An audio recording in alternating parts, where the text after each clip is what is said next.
Selamat pagi anak-anak. Berjumpa kembali bersama Pak Guru di sini, Pak Rusdi Arjiman, dalam mata pelajaran IPS. Kali ini tetap tapi dengan mata pelajaran geografi, namun subjudul berbeda. Kalau minggu yang lalu kalian sudah mempelajari benua Asia dan benua lainnya, kali ini kita akan mempelajari keadaan alam negara-negara di dunia. Namun khusus kesempatan ini kita akan mempelajari keadaan alam negara Jepang. Kalian tahu semua, Jepang merupakan negara industri termaju di dunia. Bagaimana pembahasannya? Mari ikuti bersama.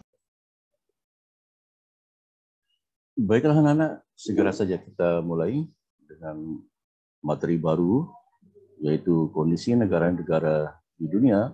Khususnya untuk kali ini kita akan mempelajari kondisi alam di negara Jepang. Sebelumnya Pak Guru akan berdoa, Pak Guru akan pimpin doanya. Mari kita mulai. Ya Tuhan, kami berdoa kepadamu dengan memohon perlindungan dan kesehatan. Semoga Engkau tetap memberikan pikiran yang jernih, wawasan yang luas, sehingga kami dapat mengetahui ilmu pengetahuan yang memang kami butuhkan. Amin. Baiklah, sebelumnya Pak Guru akan share terlebih dahulu materinya.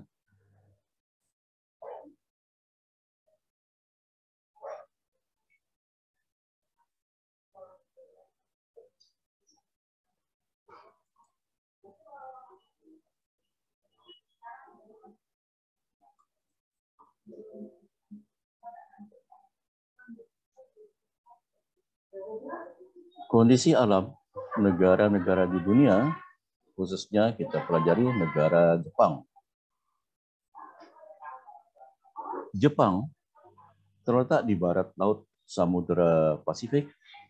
Negara ini berbatasan di sebelah barat dengan Korea Utara, Korea Selatan, dan Rusia. Di sebelah utara berbatasan dengan Laut Okhotsk, dan di sebelah timur dengan Samudra Pasifik. Kemudian di sebelah selatan berbatasan dengan Laut Cina Timur dan Laut Filipina. Secara astronomis, Jepang berada pada 30 derajat lintang utara sampai 47 derajat lintang utara dan 128 derajat bujur timur sampai dengan 146 derajat bujur timur.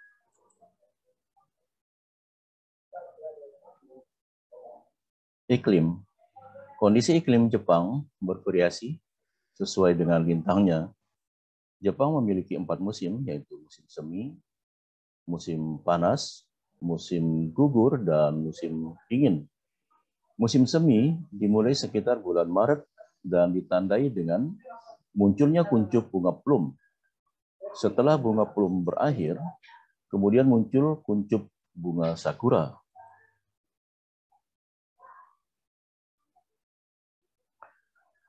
Berikutnya musim panas.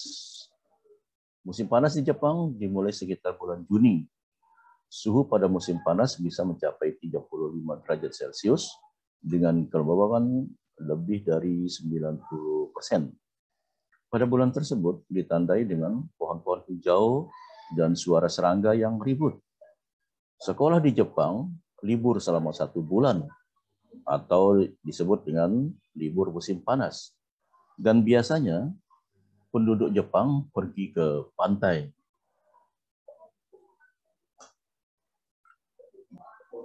Hari yang panas dan lembab pada musim panas berakhir di musim gugur. Sesuai dengan namanya, musim gugur di Jepang ditandai dengan mulai gugur atau rontoknya daun-daun di pohon. Peristiwa tersebut berawal sekitar bulan September.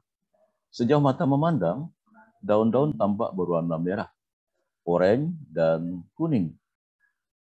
Banyak binatang yang mengumpulkan makanan untuk ditimbun sebagai persediaan menghadapi musim dingin. Musim dingin ditandai dengan turunnya butiran salju yang diawali sekitar bulan Desember. Pada musim dingin ini, suhu udara sangat rendah, bahkan dapat mencapai minus 20 derajat Celcius, seperti yang terjadi di Hokkaido. Bentuk muka bumi, Jepang memiliki wilayah dataran yang kecil, yaitu sekitar 30% dari luas wilayahnya. Sebagian besar atau 70-80% wilayahnya terdiri atas pegunungan. Wilayah dataran terletak di sepanjang pantai. Dataran terbesar dapat dijumpai di dataran Kanto, wilayah Tokyo. Kinai Plate, yaitu sekitar Osaka, Kyoto. Nobi di kota Nagoya. Echigo di sekitar kota Honshu. Sendai di Honshu Timur Laut. Selain itu, ada pula dataran di Hokkaido dan menjadi pusat aktivitas penduduk. Yang berikutnya adalah geologi. Jepang terletak di tepi bagian barat dari Samudra Pasifik. Daerah ini merupakan bagian dari cincin api atau yang sering disebut dengan Ring of Fire, yang terdiri atas banyak gunung api. Setidaknya terdapat 192 gunung api tersebar di negara Jepang. Salah satu di antaranya merupakan yang tertinggi di Jepang, yaitu Gunung Fuji, sekitar 3.770 meter di atas permukaan laut. Karena banyaknya gunung api, maka sekitar 25% wilayah negara ini tertutup lapisan vulkanik. Selain memiliki banyak gunung api, Jepang juga dikenal sebagai negara yang sering mengalami bencana gempa bumi. Mengapa demikian? Karena Jepang terletak pada daerah perbatasan antara lempeng benua Asia dan lempeng Samudra Pasifik. Lempeng benua Asia terangkat karena berat jenisnya lebih ringan, sehingga membentuk kepulauan Jepang. Pertemuan atau tumbukan kedua lempeng tersebut juga menimbulkan gejala gempa bumi dan gunung api. Fenomena tersebut mirip dengan Indonesia. Jepang memiliki sumber daya mineral yang sangat terbatas. Karena itu Jepang sangat tergantung pada bahan mentah dan bahan bakar hasil impor dari negara lain. Hasil tambang dari alam negeri sangat tidak cukup untuk memenuhi kebutuhan industrinya. Sumber daya mineral yang cukup terpenuhi hanya belerang. Berikutnya adalah flora dan fauna di Jepang. Wilayah Jepang 67% masih merupakan hutan. Beberapa jenis tumbuhan yang dapat dijumpai adalah pohon ek, bambu, mapel, beech, dan poplar.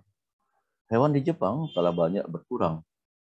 Dulu di negeri ini dapat ditemukan babi hutan, monyet, serigala, dan rusa. Namun, kini jumlahnya terus berkurang. Kondisi penduduk. Jepang memiliki penduduk sebesar 126,9 juta jiwa menurut penduduk dunia tahun 2012. Walaupun jumlah penduduknya besar, tetapi ada kecenderungan terus mengalami penurunan. Angka kelahiran di Jepang relatif rendah, sehingga terjadi penurunan jumlah penduduk. Pertumbuhan penduduk Jepang minus 0,1%. Berarti setiap tahun terjadi penurunan jumlah penduduk sebesar 0,1%.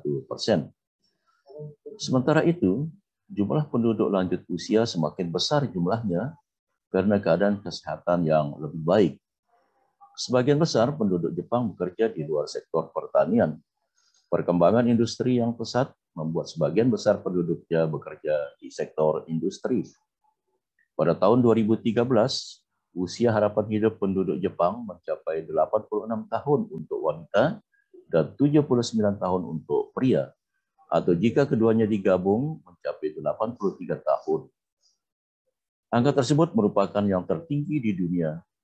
Ini menandakan bahwa kebiasaan hidup sehat dan pelayanan kesehatan di Jepang sangat baik. Demikian materi kita mengenai negara Jepang untuk kesempatan kali ini. Kita akan berjumpa kembali pada materi berikutnya. Tetap pesan Pak Guru, kalian belajar dengan baik, belajar dengan tekun, dan jangan lupa Pak Guru ingatkan, kalian selalu menjaga kesehatan, tidak perlu keluar rumah bila tidak terlalu penting, selalu menggunakan masker jika kalian keluar, jaga jarak dan hindari kerumunan, dan tentunya Pak Guru ingatkan selalu, sukses. Sampai jumpa.